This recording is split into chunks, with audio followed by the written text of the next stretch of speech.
Hello ladies and gentlemen, and welcome back to another episode of Raynday Gaming. My name is Raynday, and today I'll be walking you through how to play Odin. No jokes, no montages here, folks. Go ahead and get that somewhere else. This is real information for real SMITE players looking to have real results with the gods of their choice. Now I'm going to teach you his combo guide. I'm going to teach you how his abilities work. I'm going to teach you how to build them, and we're going to walk through all the basic know-hows just to get you caught up in your general Odin knowledge. So if you're new to Odin, this will be really helpful for you. And if you're old Odin, hopefully you'll enjoy the gameplay and enjoy the giveaway. That's right. This is part of a three-part series, 3 videos coming out in a row that will be giving away more things successively, one after another. This video, 2 Panda Odin skins. Next video, 3 K9 Anubis skins. The next video, 4 800 gem codes. That's right, people. 3,200 gems. Raise the roof. Raise the roof. Now, if you haven't noticed, I am pre-recording this material so I can give you guys the best, most in-depth discussion about Odin's abilities, his combos, and how to use him. So we'll be talking about his abilities first, giving you general information about what they do,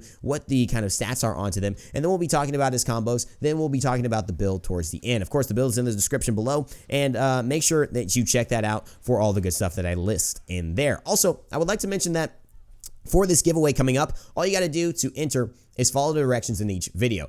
This video, it's only going to be comment down in the comment section below. That's right. To win a chance at a Panda Odin skin I'm giving away too, you just got to comment in the comment section below and like the video. That's it. All you have to do, and you may be one of the winners I select. Of course, if you write something maybe cool or interesting or funny, I don't know, nice, maybe I'll pick you. I have no idea. I have no idea how I'm selecting. So just write a comment and you're entered. You have a chance to enter. Now, the next video will be the same thing. The third video, however, for the gems will be different. It will be on Twitter. So if you want to just make sure you're ready for that giveaway, make sure you go ahead and just follow me at Raynday Gaming on Twitter for a chance at one of those 800 gem codes for PC. This is PC only, by the way, guys. Sorry for my Xbox lovers. But anyways, let's get into how to play Odin, because I know you want to hear about that. So here's the deal.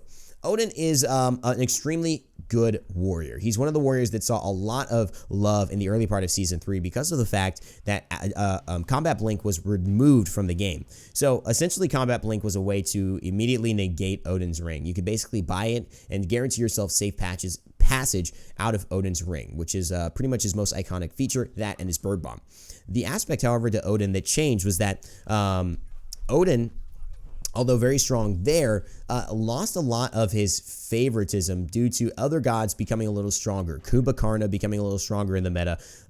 You're seeing a lot of Khepri still being very strong. A lot of other people started choosing different, kind of tank support type characters, and not using Odin in the jungle role, which he can kind of use, and he can kind of do. We've seen Weekend do that several times. 667, that was the famous Weekend where he only did 666.7 damage as an Odin, when his bird bomb does like more than that, I think, on one bird bomb. So he's pretty famous for that. He ran with that. I love that he did that. Just said, you know, it's not a problem, dude. That's going to be my thing now. I'm 667. I really love that. I go the ring onto the Scylla, but here's my problem. I'm taking 2 tower shots. Now the Bacchus jumps on me and can kill me. I should have just backed up. I had 2 of my teammates there, but I did tank it enough for my teammate Omar, the Kali, to get 2 kills, and I'm very happy about that. So as a support, it's not always going to be about the kills. I have 2 assists, and my Kali has 2 kills, and that is a good thing. And Omar, especially on the Kali, going to be a very good player.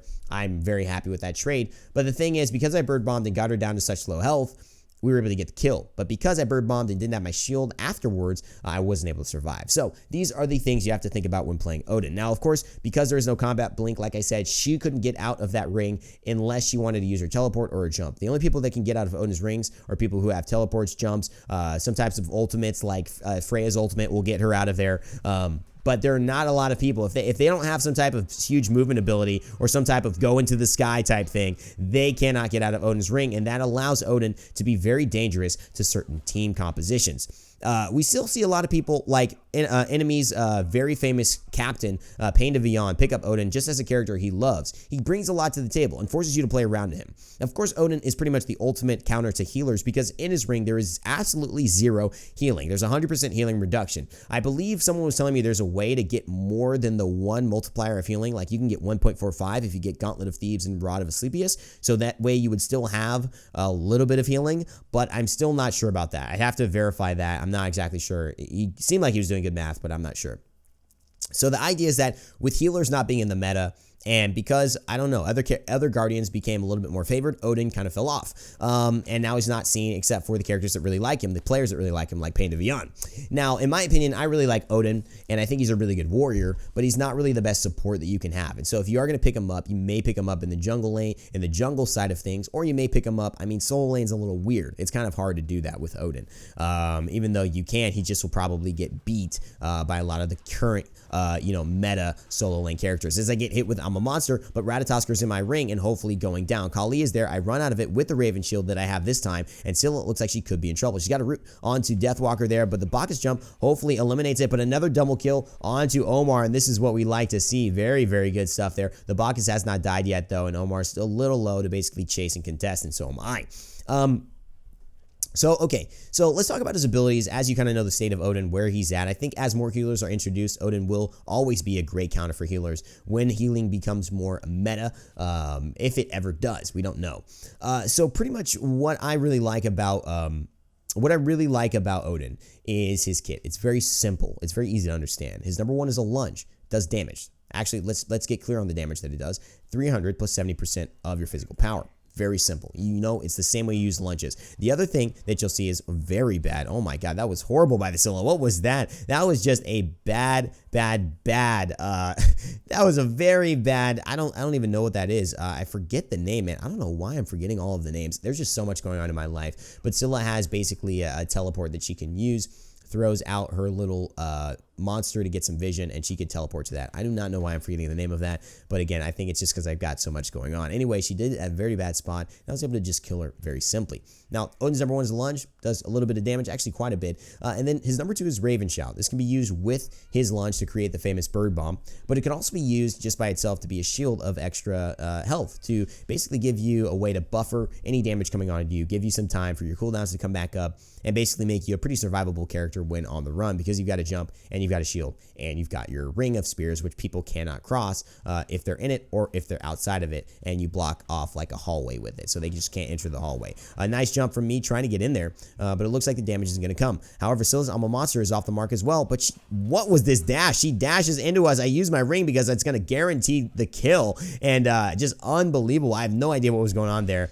The Scylla could be trolling. Scylla could be doing something, but that gonna stop my video. Okay, I'm sorry about that. So Raven Shout does 400 damage or 400 health, provided that you use it either as a part of your bird bomb with your lunge, or you use it as just a regular shield as you're running away. The one thing to note is that the ability does not protect Odin from a kill threshold, such as a Thanatos or an Alquang. It also it basically is eliminated after you jump if you have it on prior to you jumping. So that is one thing to note. You cannot put your shield on, jump away thinking now I got my shield and I've jumped the distance, because what happens is your shield will be gone. See, my shield is gone there, but I've used the damage, the extra damage, to go ahead and kill Sephiroth the Scylla, who's just really hurting their team right now. It's 9-1 in favor of us. But a lot of people will make this very common mistake with Raven Shout, and they will put this shield on as they jump because they're used to using it as a bird bomb. Now, the problem with that, again, is that your shield disappears. So you basically take away 400 extra damage you could be mitigating as an Odin when you're running away from a target and you're in a bad spot. Essentially, what you could be doing is jumping away and then throwing your shield up, and that way you have your jump to gain the distance and then your shield to basically, again, mitigate 400 extra damage from your targets who are pursuing you, which could be the difference in you staying alive or buy you enough time. That is one of the biggest mistakes I'll see. So if you're running away defensively, jump, then Raven Shield. Don't do Raven Shield, then jump, unless it's an offensive decision. Now, Gungnir's Might, sweeping slow, that slows by quite a lot of bit, 40%, and it actually does 95 damage for 2 hits. So it essentially will deal 190 damage plus 60% of your magical power, 30% per hit, assuming you hit both hits, which is pretty easy to do as an Odin. So what that will do is slow for quite a while. It will be a 2.8 second slow. It actually levels up from 2 to 2.8 depending on your level. It's usually the third thing I will level after 2 and 1, which is the jump and the bird bomb combo. You want to do as much damage as possible with that. That will be your most detrimental thing. But the slow lasts for quite a while. I mean, 2.8 seconds is a pretty long time for a 40% slow. Really, really good. Although I believe, I'm not sure, Rattatasker's 40% slow from his dash might last for 3 seconds now, at just flat. So that tells you how strong that is. I think that's correct, but we will see in a moment. I don't know, someone will correct me down in the comment section below if it's not. And then, of course, his ultimate, the basic Odin iconic feature, Ring of Spears. Now, Odin throws up a ring of spears, but if you get this panda skin from this giveaway, you're going to be throwing up a ring of bamboo, which is pretty dang cool in my opinion. And the benefit of having a ring of spears is a spacer. One, you can basically block opponents into your ring, or you can lock opponents out of your ring. Whether you want to protect an ally, whether you want to cut off a corridor, or whether you want to initiate on somebody and make sure they die in your ring, which will give you an added benefit when we discuss his passive in just a moment, you can do either. Look at the damage coming onto the Ratatoskr, and he's killed by me and Omar before anything can happen. As you can see, I can now run through my ring. Again, another reason, another change that happened to Odin is that he used to be locked in his ring. Now he can run out of it, and that is a huge deal for him to be able to space opponents out. Throw that ring up. If they're chasing you with this corridor, throw it up. Me and my ally Ra could run through. Bacchus, he'd have to use his jump to get over the ring, and typically you would see that if somebody's used their jump already, you can throw your ring down, run through it, and that time, considering you have your shield and your jump as an Odin, will be bought enough. You will basically buy enough time for you to be able to go ahead and survive. That is the key. Now, if somebody comes in, I do not see, but the knockup and the stun from Ratatoskr is so deadly now. I get taken out with the Intoxicate from the Bacchus and the damage, the basic attack from the Rat. It might have been a dash as well. That is so bad because the knockup from Rat and the stun allow me to take all of his damage without me ever having a chance to respond. I was not able to jump and shield in time because once I jumped, the Bacchus jumped on top of me, knocked me up as well, and of course, I wasn't able to use an ability at that point. So my shield was not able to go up. However, if that would have happened, I probably would have survived, as Omar does seal the red buff. Very nice for us. Looking to try to get the kill. Can't get the kill on the Bacchus. Jumps up and down. Bacchus with the knockup, doing a great job, making himself a little bit invulnerable, and then doing the damage needed to get Omar out of there so he did not get his mark off. And kill his mark and basically regenerate all his health and go ham on Rat and Scylla, which I'm sure he would have. The jump there onto the Ratatoskr. Now you see, I know I'm going to fight the Ratatoskr, so I keep my shield. I know he's got some damage that he wants to hit on me, and now I've basically taken very little damage from that trade while I forced him away, considering Ra is coming. Now, the reason I did that is because I knew there was some damage coming, and so offensively, you can use your Bird Bomb to initiate, but you can also be a little more conservative, knowing if you're going to get a lot of pressure from, say, a magical damage dealer who's got a lot of area damage, or somebody's going to hurt you. If you want, a lot of times I'll play as Odin, and I'll see a lot of Odins jump in, either pop their ultimate or blink in, pop their ultimate, and then pop their shield. And what that will do is that will guarantee two things. One, damage most likely going guaranteed onto your target, because if you jump and they're able to dash and dodge the jump, you're going to lose the potential damage from the shield and the lunge. So what it does is if you blink in, you ult, and you pop your shield, it allows you to guarantee the damage, because the damage from Raven Shout happens in a radius around you, and therefore you can run near the player, hit them, basic attack them, and pretty soon the damage will will come from the Raven Shout, which I believe explodes after 4 seconds. So it's a 4-second ability. Now the thing is with Raven Shout, if nobody hits your Raven Shout, if it's a full shield, you'll get an extra 25% damage on that shield while using your Bird Bomb. And that's something to note as well before we get into the passive. If you basically do a full Bird Bomb, instead of it being 400 damage plus 60% of your physical power from that Raven Shout, added on to the 300 damage plus 70% of your physical power, which will total 700 damage plus 130% of your physical power for that one combo of abilities, one jump. That's a lot of damage.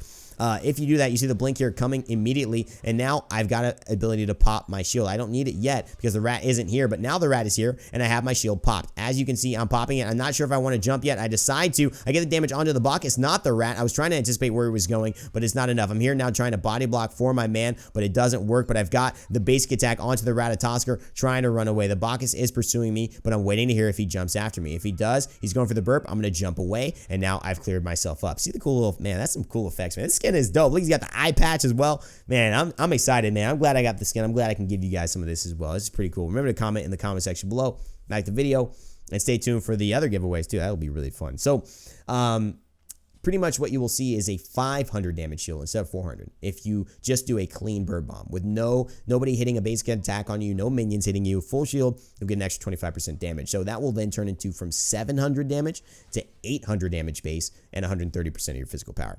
Quite a lot. I've got 100 physical power right now, so that's 130 extra damage. So let's 800, 930 damage you're doing to a target. Of course, they'll mitigate some of that with their protections, but man, no wonder this guy can really dominate squishies who have less than 2,000 health pretty much most or all of the game, especially if they build squishy without Warlock Sash or anything like that to augment their health or Ethereal Staff. That's why Odin is so dangerous, in my opinion, at all points in the game to squishy characters who are building full damage, which a lot will. You usually have at least one of those there. So if he picks his targets right, he will be able to half-life or almost delete characters who are close to half-life and trying to fight him. Now, we'll talk about the build in a moment, but general strategies for me when playing Odin revolves around Blink. One of the things you can do as an Odin, and one of the things that people know you're trying to do as an Odin, because countering Odin is kind of easy and kind of hard, right? If you're a god with the kit to counter Odin, you can just jump out of his ring. Pretty easy, right? And therefore, you can almost always jump away if he's jumping towards you. You can almost always get out of it. Now, you see here, all the damage coming out, but I've popped my shield, and so I'm basically not taking it. Now, I jump onto the Ratatoskr, but somehow he's dashed away. Really nice move by him. He must have juked me out, like, big time. I have no idea where he disappeared to. Maybe he ulted or something. I don't know. He probably went to the left-hand side. But, man, he really juked me out. I thought I was going to get the kill. Oh, he went up into the air, it appears. Wow, okay, so he comes back down, looking very dangerous. He's probably got his dash available. He's not going to dash yet, but wow, look at that. Scylla gets deleted, guys. Oh, she's getting away. It looks like the raw snipe from Deathwalker is on point. Look at that. Deathwalker with the raw snipe going in, man. That Ratatoskr on the backside trying to flurry on him. He doesn't have the stun yet, and I use my shield to take away any damage that might be happening. Just give myself that buffer in fights, making myself that much less of an agreeable target. As a rat, as somebody who has prioritized their damage coming in, right? I'm jumping in. The rat has just dashed, and I know his ultimate is on cooldown, right? He just used it. So now I throw in my ring. He could have gotten out if he had his ult, but now I know he can't. He's gonna have to stay in here, and I basically have my shield, gonna guarantee the damage. He's forced to Sanctuary. Doesn't matter. Deathwalker is there, and he gets the kill. Now, we've got the tower down. Bach is still behind us, blinking in, trying to go ahead and get the kill onto Kali. He's probably going to be able to do it. I do the jump, and it does do a ton of damage to Bacchus, but he's able to jump up and be on a rampage. 5 kills in a row for Joel Dazzlehole. Wow. What a...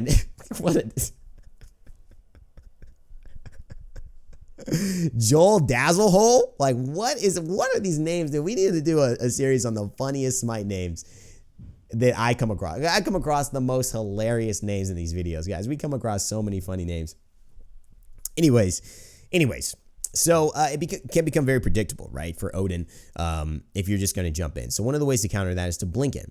Blinking in allows you to catch people off guard. So say you're not at a distance to jump in. Say they jump away, but they've jumped. If you then can blink in and then immediately ult with your ring, you will then basically cage them in for the duration of their cooldown of their jump. So essentially, they won't have a way to escape, and your teammates can run in and basically pile drive them. Now, why do you want to get all these kills in your ring? What's the point? I'm 4, 2, and 8.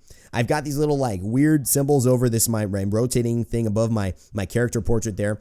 And what he does is when he gets a kill, his passive is called the Allfather. Now, of course, it's very fitting. The Allfather, you know, benefiting from his children, basically benefits from his ring of spirits. So he benefits from people essentially going in and dying in his ring. If they do die in his ring, as Ratatoskr is up in the air, sees me jumping, tries to jump down on me, but he does miss, and now I activate my shield. I've got my ring going in. I know his ultimate is down, and that's why I ring him in, because there's no way for him to escape. He's got a dash, but that dash cannot get out of my ring. Again, you have to jump, you have to teleport, you have to do something like that. Oh, Margles gets the kill onto Joel Dazzle the first time he's died, and look at the damage onto the Scylla. Yes, I'm level 14. Yes, she's level 10, but oh my goodness gracious, that is ridiculous. The DSI comes through. We don't have the Fire Giant, but we will probably be able to get this Phoenix before all is said and done. So again, if you're able to blink, catch somebody's cooldowns, and then ult, you should be able to kill them in time. But not only that, his ultimate is going to give him a lot of essential damage. Not damage, it's going to give him a lot of essential benefits when this fight is going on. It's going to give him attack speed reduction for the enemies, right, in there. It's going to attack speed reduce them by 60%. It's also going to give a complete healing reduction, essentially the counter to healers. And, you know, when we don't see a lot of healers in the meta right now, but when they are back in, imagine Odin to be an immediate ban or a counter ban or a counter pick for that, because it's 100% healing reduction in his cage. Hopefully, you guys are understanding a little bit more about Odin now. Hopefully, you understand how to use him, how to blink in, use your ultimate. Hopefully, you're seeing some of the ways you can engage in fights a little bit longer by maybe jumping in and throwing your shield up in these engagements, so you have that extra buffer. People don't want to shoot at you when you have that extra shield, because they know, wow, I could try, but if I can't kill him fast enough, and Kali can kill me way faster. So I got to pay attention to Kali. So now Odin's just doing free damage onto me. A lot of the items I built here are relatively situational, but some are very, very core. and we'll talk about them just right now. Again, the build is in the description below, but what I like to build for Odin is something like this. Warrior Tabi, then you go into Breastplate and Jotunn. These are core items for me. Not only do they give you physical protection, but they give you, for Breastplate, but Jotunn's is going to give you and Breastplate are going to give you 20% cooldown. And what that means is your cooldown is going to be ridiculous. Odin has very low cooldowns. When you have this, your ult will be on a 45-second cooldown. You'll also have Hide of the Urchin, which is a really nice item. It's a mixed item, and Titan's Bane is another item that gives him some extra damage. Hide of the Urchin is going to give you protections for magical and physical. It's going to give you some health. It's going to give you some mana. Really nice item, especially if you can get stacks on it, and that's by getting assists. And Odin very good at getting assists with that ring and being involved in these fights. So it's a really nice item for him. I think he's one of the easier characters to get assists in games and be a part of the battles. The other thing I would want to mention is that the magical defensive item picked up for me was situational in this game. I knew they had a couple magical defensive gods who were going off. Bacchus was really, really dangerous, and so I wanted to give the extra protections to my teammates, so I got Heartward Amulet. But if you're like me, sometimes when you're going more solo, you might want a Bulwark of Hope, which will give you an extra shield on top of the shield he has when you drop below 30% health, so it will make you that much more shieldy, and I kind of like that as well. And Genji's Guard would be a good item, but not with this build, because you would overcap your CDR, and you don't really want to do that in Smite. You want to basically hit the cap and then not go over it, because people consider that kind of wasted stats. But of course, do what you want to do. This is my suggestion. These are my guys. These are my guys. These are the way I enjoy it, the way it works for me. And if it works for you, wonderful. If it doesn't, tweak it. Do what works for you. That's what I want to say. Thank you guys so much for watching. Hopefully you enjoyed this How to Play Odin. Got more videos coming out in the next few days that I'm sure you guys will love. Remember to stay tuned for the Anubis video next to be a part of that next giveaway, and then enter into the final giveaway after that video and hear details about that one coming up really soon this weekend. Thanks so much for watching, guys. I'm excited. Let's give some gems. Let's get some skins. Let's have some fun, and let's make this gaming community of Smite and all over the world a better place, one person at a time. Thank you guys so much for watching, and as always, remember to never give up, never stop gaming, and I'll see you guys next time.